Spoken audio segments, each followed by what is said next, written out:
Hello नमस्कार जय जगन्नाथ समस्त को स्वागत करुँच आ गोटे नुआ भिडियो को आम ओडिया पाठशाला को आपको स्वागत।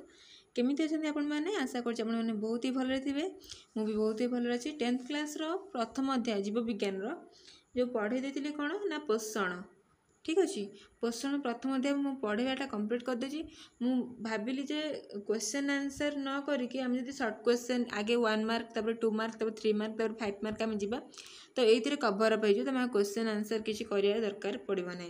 तो मुझे 50टा क्वेश्चन नहीं आसे तो से क्वेश्चन आंसर मु तुमको फास्ट गोटे मिनिट भी ना 10 सेकंड भीतर पचारे जदि के भी जानी तो कह देन मुझे आंसर कहीदेवी। तो फास्ट आम 1 नंबर स्टार्ट करिया जोटा कि आम MCQ कहते बहु विकल्प प्रश्न MCQ जोटा कहते मल्टीपल चॉइस क्वेश्चन तार आंसर 4टा जाक ऑप्शन देछि ABCD। तो क्वेश्चन रु देखिकी क्वेश्चन देखिकी तार ऑप्शन देखिकी आपण मैंने भलसे आंसर देबे बोली मैं भावुची। तो चलतु स्टार्ट करिया आज वीडियो।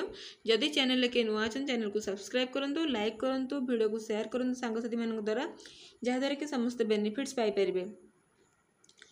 फास्ट है केउ अम्ल श्रृंखल द्वारा प्रोटीन गठित ताले केउ अम्ल श्रृंखल द्वारा प्रोटीन गठित ताने प्रोटीन क्या द्वारा होता है आम जानी कौन प्रोटीन क्या द्वारा होता है आम कहते केउ अम्ल से कौन हो एमिनो एसिड बा एमिनो अम्ल अम्ल कहला बेलू किसी जन मुहर मैंने जापार नो एमिनो एसिड प्रोटीन क्रिएट करे। ठीक अच्छे तो जमी आम ग्लूकोज कार्बोहाइड्रेट तो सेमती लिपिड तार बहुत सारा एमती सब अलग अलग अच्छे किंतु प्रोटीन तैयारी करने एमिनो अम्ल दरकार। फास्ट ऑप्शन रो आंसर कौन है ना ऑप्शन सी है 1 नंबर आंसर। तापर आसे 2 नंबर लोहित रक्त कणिका गठन पाई केउ धातु सार आवश्यक आम रक्त रे कौन अच्छी आयरन बा ताको कौन कहते आयरन नो ओडिया कौन लौह आयरन ओडिया है लौह। तो लोहित रक्त कणिका तो ये क्वेश्चन बुझाई जाऊँचे लोहित रक्त कणिका कैल्शियम तो दरकार हेनी पोटासियम दरकार हेनी कि आयोडीन दरकार हेनी कौन दरकार हे ना लौह ताने ठीक आंसर कौन option C option A 1 number option C answer होची ठीक 2 नंबर ऑप्शन सी भी ठीक अच्छी। शरीर आयन संतुलन रक्षा करने कौन आवश्यक केउ जातीय खाद्य खाइले आम शरीर आयन संतुलन रक्षा हो पार कौ जातीय खाद्य धातुसार कौ जातीय धातुसार जातीय खाद्य आम खाइले आम शरीर आयन संतुलन हो पार। ठीक अच्छे तंतु और नूतन कोष गठन पाई केउ खाद्य आवश्यक तंतु और नूतन कोष गठन पाई केउ खाद्य आवश्यक देख यहाँ हूँ पुष्टिसार। ठीक अच्छे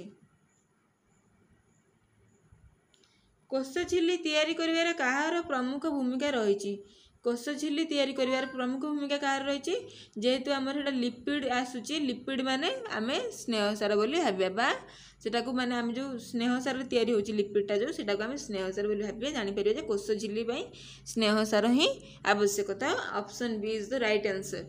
तापर जीवा आमे केउ जल द्रवणीय विटामिन केउठारु मिलता है ताने जल द्रवणीय विटामिन केउठारु मिलता है प्राणीज चर्बीटा को जल तो आम विटामिन पाई न था सूर्य किरण भी तो नुह उद्भिद तेल नुह शाग पनीपरिया ही जल द्रवणीय विटामिन ही पाई था ताले आमर ऑप्शन ए होची राइट आंसर 6 नंबर। तापर आसे 7 नंबर पत्रर केउठारे अंधकार प्रक्रिया होता है ताने पत्रर केउठारे अंधकार प्रक्रिया होता है स्ट्रोमा मन रखिब स्ट्रोमा रे पत्रर अंधकार प्रक्रिया होता है। पाकनलीर चलन को कौन कह जाए पाकनली जो आम जो कही मन अच्छी जो मस्कुलार बा मसल्स गुड़ा सब जो थाए आम मांसपेशी आम पाकस्थल कौन जो पाचक नली को जो थाए आमर खाद्य जाए मांसपेशी एपट सेपट होता चलन से मांसपेशी चलन से हूँ खाद्य ये कै आम से कौन कही ना पेरिस्टालिसिस मन रख peristalsis is the right answer 8 number ए। केउटी आलोक शोषणकारी जीव ताने केउटी आलोक शोषणकारी जीव आंक भीतर कौटा आलोक शोषण कर ପ୍ଲାଜମୋଡ଼ିୟମ ରାଫଲେସିଆ ନୀଳହରିତ ଶୈବାଳ ଗନ୍ଧକ ବ୍ୟାକ୍ଟେରିଆ ତାମାନେ କୋଉଟା ନୀଳହରିତ ଶୈବାଳ ସେମାନେ କ'ଣ କରିବେ ନା ଆଲୋକ ଶୋଷଣକାରୀ ଜୀବ ହେଉଛନ୍ତି ଏମାନେ। ତ 9 ନମ୍ବର ରାଇଟ୍ ଆନ୍ସର ହେଉଛି ଅପସନ୍ ବି। କେଉଁ ଜାତୀୟ ଖାଦ୍ୟ ବିନା ହଜମରେ ଆତ୍ମୀକରଣ ହୋଇଥାଏ? କେଉଁ ଜାତୀୟ ଖାଦ୍ୟ ବିନା ହଜମରେ ଆତ୍ମୀକରଣ ହୋଇଥାଏ? କୋଉଟା ସ୍ନେହସାର ଶ୍ଵେତସାର ଧାତୁସାର ପୃଷ୍ଟିସାର କୋଉଟା? ଆମେ ଯେତିକି ପଢ଼ିକି ଆସିଲେ ଆମେ ଧାତୁସାର ବିଷୟରେ କିଛି ପଢ଼ିଥିଲେ କି ହଜମ ଶ୍ଵେତସାରରେ ଆମେ ପଢ଼ିଥିଲେ ଆମର ଯେଉଁ ଟାଇଲିନ୍ ଲାଳ ବା ପାଟିରେ ଆମର ଯେଉଁ ଅଛି ଆମର ସାଲିଭାରି ଗ୍ଲାଣ୍ଡରୁ ଯେଉଁ ଟାଇଲିନ୍ ନାମକ ଏକ ଏନଜାଇମ୍ ସିକ୍ରେସନ୍ ହେଉଛି ତା ଦ୍ୱାରା ଶ୍ଵେତସାର ହେଉଛି। ସ୍ନେହସାର ଆମର ଇଣ୍ଟେଷ୍ଟାଇନ୍ ହେଉଛି। ପୃଷ୍ଟିସାର ଏମିତି ଆମର ଇଣ୍ଟେଷ୍ଟାଇନ୍ ହେଉଛି। ତ ଧାତୁସାର ବିଷୟରେ ଆମେ କିଛି ପଢ଼ିନଥିଲେ ତ ଖାଦ୍ୟ ବିନା ହଜମରେ ଆତ୍ମୀକରଣ ହୋଇଯାଏ କିଏ ଧାତୁସାର ବୁଝିହେଲା। ପାଚକ ରସରେ ଥିବା ପେପ୍ସିନ୍ କାହା ମାଧ୍ୟମରେ ସକ୍ରିୟ ହୁଏ? ପାଚକ ରସରେ ଥିବା ପେପ୍ସିନ୍ ତାହେଲେ କାହା ମାଧ୍ୟମରେ ସକ୍ରିୟ ହୁଏ ସେ ଲବଣାମ୍ଳ ତାହେଲେ option A is the right answer ଠିକ୍ ଅଛି। ତାପରେ ଆସିବା 12 ନମ୍ବର ମଣିଷ ଶରୀର ପାଇଁ ଆବଶ୍ୟକ ହେଉଥିବା ଖାଦ୍ୟ ପଦାର୍ଥର ଅବଶୋଷଣ ମୁଖ୍ୟତଃ କେଉଁଠାରେ ହୋଇଥାଏ? ତାହେଲେ ସେ କହିଲା କି ମଣିଷ ଶରୀରରେ ଆବଶ୍ୟକ ହେଉଥିବା ଖାଦ୍ୟ ପଦାର୍ଥର ଅବଶୋଷଣ ତାହେଲେ ଅବଶୋଷଣ ଆମ ଖାଦ୍ୟର କେଉଁଠି ହେଉଛି ଜାଣିଛନ୍ତି ଆମେ କ୍ଷୁଦ୍ରାନ୍ତ୍ର କେଉଁଠି କ୍ଷୁଦ୍ରାନ୍ତ୍ର ତାହେଲେ option B is the right answer for number 12 ଠିକ୍ ଅଛି। ଆସ୍ପ୍ରିନ୍ ପରି ଔଷଧ ଓ ସୁରାସାରର ଅବଶୋଷଣ ଖାଦ୍ୟନଳୀର କେଉଁଠାରେ ହୋଇଥାଏ? ତାହେଲେ ସେ କହିଲା କି ଖାଦ୍ୟନଳୀର ଆମର କେଉଁଠାରେ କ'ଣ ହୁଏ ଔଷଧ ଆଉ ସୁରାସାରର ଅବଶୋଷଣ ହୋଇଥାଏ ତାହେଲେ ଏଇଟା କେଉଁଠି ହୁଏ ପାକସ୍ଥଳୀ option C is the right answer. ତେଲରେ ଦ୍ରବଣୀୟ ଭିଟାମିନ୍ କେଉଁଠାରୁ ମିଳିଥାଏ? ତାହେଲେ ତେଲରେ ଦ୍ରବଣୀୟ ଭିଟାମିନ୍ ଆମର କେଉଁଠୁ ପାଇବା ଶାଗ ପନିପରିବା ଉଦ୍ଭିଦଜାତ ତେଲ ଫଳ କେଉଁଠୁ ପାଇବା ତେଲରେ ଜାତ ଭିଟାମିନ୍ ବି ଉଦ୍ଭିଦଜାତ ତେଲ ତାହେଲେ ବିଟା ହେଉଛି ଆମେ ଏଇଠୁ ପାଇବା କ'ଣ ତେଲରେ ଦ୍ରବଣୀୟ ଭିଟାମିନ୍। ଏସ୍ଚେରିଚିଆ କୋଲାଇ ଆମ ଅନ୍ତ୍ରନଳୀରେ ରହି କେଉଁ ଭିଟାମିନ୍ ଶରୀର ପାଇଁ ପ୍ରସ୍ତୁତ କରିଥାଏ? ତାମାନେ ଭିଟାମିନ୍ ଡି ନା ଭିଟାମିନ୍ ସି ନା ଭିଟାମିନ୍ B6 ନା ଭିଟାମିନ୍ B12 ତାହେଲେ କେଉଁଟା ନା ଭିଟାମିନ୍ B12 ସିଏ ପ୍ରସ୍ତୁତ କରିଥାଏ ତାହେଲେ ଅପସନ୍ ଡି ହେଉଛି ରାଇଟ୍ ଆନ୍ସର। ତାପରେ ଯିବା କ'ଣ କେଉଁଟି ପରଜୀବୀ ନୁହେଁ? କେଉଁଟା ପରଜୀବୀ ନୁହେଁ ମଲାଙ୍ଗ ନିର୍ମୂଳୀ ରାଫଲେସିଆ ଇଷ୍ଟ ଆଙ୍କ ଭିତରୁ କିଏ ପରଜୀବୀ ଉଦ୍ଭିଦ ନୁହେଁ? ଇଷ୍ଟ ତ ଗୋଟେ ଉଦ୍ଭିଦ ନୁହଁ ଇଷ୍ଟ ଗୋଟେ ଉଦ୍ଭିଦ କି ମଲାଙ୍ଗ ଗୋଟେ ଉଦ୍ଭିଦ ନିର୍ମୂଳୀ ଗୋଟେ ଉଦ୍ଭିଦ ରାଫଲେସିଆ ଗୋଟେ ଉଦ୍ଭିଦ ତାମାନେ ସେ ପଚାରିଛି କେଉଁଠି ପରଜୀବୀ ଉଦ୍ଭିଦ ନୁହେଁ ତାହେଲେ ଉଦ୍ଭିଦ ବି ନୁହଁ ଇଷ୍ଟ ତାହେଲେ ଆମର ଅପସନ୍ ସି ଆମେ ଆଖି ବୁଝି କହିବା କି ସି ହେଉଛି ରାଇଟ୍ ଆନ୍ସର। ଥାଇଲାକଏଡ୍ ଥଳିର ଭିତର ସ୍ଥାନକୁ କ'ଣ କୁହାଯାଏ? ଲୁମେନ୍ ଗ୍ରାନା ଷ୍ଟ୍ରୋମା ସ୍ପଞ୍ଜ ପାରେନେକାଇମା ତାହେଲେ କେଉଁଟା ଆମର ହେବ ଲ୍ୟୁମେନ୍ କେଉଁଟା ହେବ ଲ୍ୟୁମେନ୍ ଥାଇଲାକଏଡ୍ ଥଳିର ଭିତର ସ୍ଥାନକୁ ଲ୍ୟୁମେନ୍ ବୋଲି କୁହାଯାଏ। ଲାଳରେ କେଉଁ ଏନଜାଇମ୍ ଥାଏ? ମୁଁ ଏଇ ଜଷ୍ଟ ଟିକେ ପୂର୍ବରୁ କହୁଥିଲି ଲାଳରେ କ'ଣ ଥାଏ ଟାଇଲିନ୍ କ'ଣ ଥାଏ ଲାଳରେ ନା ଟାଇଲିନ୍ ନାମକ ଏନଜାଇମ୍ ଥାଏ। ତାପରେ ଯିବା ଆମେ କ'ଣ 19 ନମ୍ବର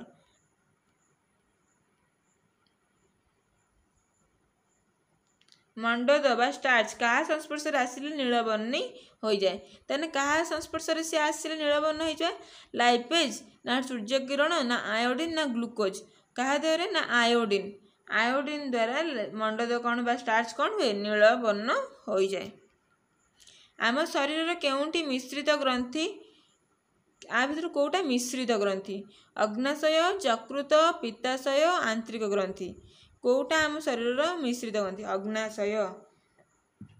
ଅଗ୍ନାଶୟ ହେଉଛି ଆମର ମିଶ୍ରିତ ଗ୍ରନ୍ଥି। କେଉଁଟି ଆମ ଶରୀରର ସର୍ବବୃହତ ଗ୍ରନ୍ଥି? ଆମ ଶରୀରରେ ସବୁଠୁ ବଡ଼ ଗ୍ରନ୍ଥି କେଉଁଟା ଜଠର ଗ୍ରନ୍ଥି ଯକୃତ ଅଗ୍ନାଶୟ ବୃକକ୍ ତାହେଲେ କେଉଁଟା ନା ଯକୃତ ହେଉଛି ସର୍ବବୃହତ ଗ୍ରନ୍ଥି ମନେ ରଖିବ।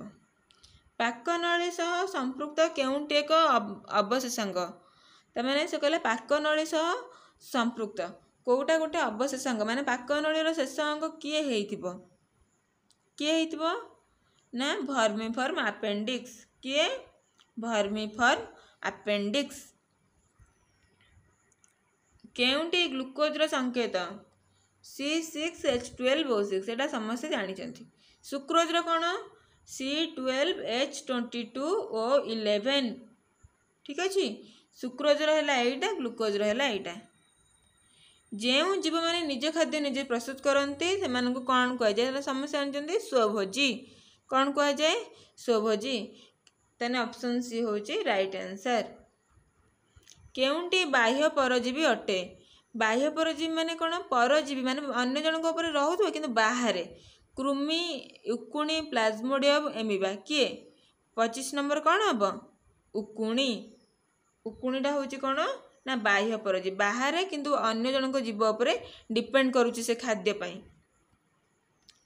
ମାଂସ ହଜମ କରୁଥିବା ଏନଜାଇମ୍ ପାକସ୍ଥଳୀକୁ ହଜମ କରିପାରେ ନାହିଁ। ଏହି ଉକ୍ତିର କାରଣ ସମ୍ପର୍କରେ କେଉଁ ବାକ୍ୟଟି ଠିକ୍ ନୁହେଁ? ଦେଖ ଏତିକି 25 ନମ୍ବର ପର୍ଯ୍ୟନ୍ତ କ୍ୱେଶ୍ଚନ୍ ମୁଁ ଆଜି କରେଇଦେଲି, ସେତିକି ତୁମେ ଆଉଥରେ ମାନେ ଭଲସେ ଦେଖିକି ପ୍ରାକ୍ଟିସ୍ କର। ଏଇଟା ଏକ୍ଜାମ୍ରେ ଆସିବାର ବହୁତ ଚାନ୍ସେସ୍ ଅଛି 10th କ୍ଲାସ୍ ବୋର୍ଡ଼ ଏକ୍ଜାମ୍ରେ। ତ ଏଗୁଡ଼ା ସବୁ ଭଲସେ ପଢ଼ାପଢ଼ି କର। ତ ବହୁ ବିକଳ୍ପ ପ୍ରଶ୍ନ 25ଟା ମୁଁ କରେଇଦେଲି, ଆଉ 25ଟା ମୁଁ କରିଦେବି ନେକ୍ସଟ କ୍ଲାସ୍ରେ। ତ ଚ୍ୟାନେଲ୍ ଯଦି ନୂଆ ଅଛନ୍ତି ଚ୍ୟାନେଲ୍କୁ ସବସ୍କ୍ରାଇବ୍ କରନ୍ତୁ, ଲାଇକ୍ କରନ୍ତୁ, ଭିଡ଼ିଓକୁ ସେୟାର କରନ୍ତୁ। ଏଥି ପର୍ଯ୍ୟନ୍ତ ରହୁଛି।